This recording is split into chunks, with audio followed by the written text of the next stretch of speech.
I don't cut many people's hair because anything you do usually looks good. But I used to cut a lot of hair when I was much younger, when I first came to America.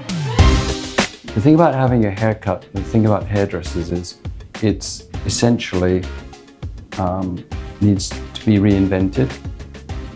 What happens is the engineering of the haircut is what happens. People get very involved in the mechanics of a haircut, but not so much the emotion. And if they have too much emotion, they usually don't do a very good job either. The interesting thing about hair is as soon as you cut one piece, the entire look and the balance has changed.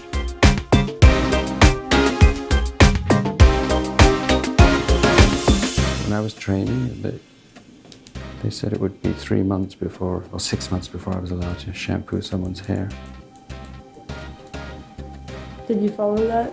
No, I think it took me 2 weeks and I was in there.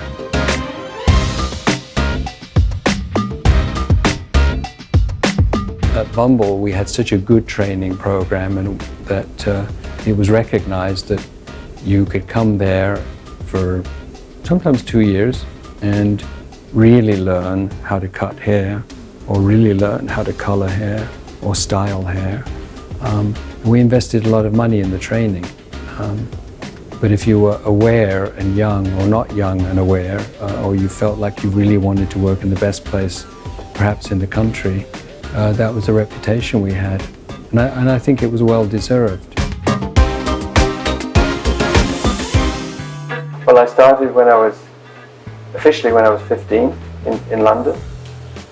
But I guess I used to hang out at my mother's salon when I was 10 years old. So it became very familiar to me. It was a world I could understand. I moved here in '77. I opened the first Bumble and Bumble on 57th Street.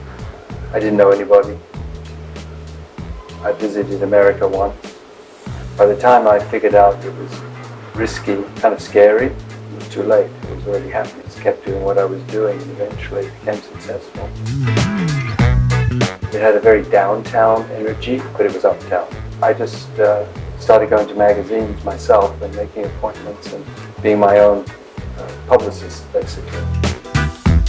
We used to make our own shampoos and conditioner, so I spent 4 months training under a person called a trichologist. So I had some knowledge. If I'm doing something new, people get very scared.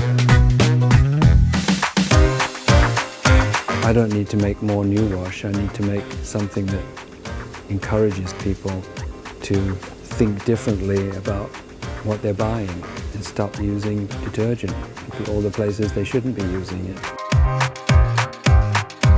One of the things that made me successful was I was never satisfied. Didn't matter how busy we were, how well we were doing, I never thought it was good enough. Anything.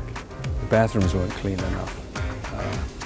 I'd go, look at that dirty spot up there. So, if you think you've made it, someone's going to overtake you, but if you're always constantly trying to be better, I think that's helpful.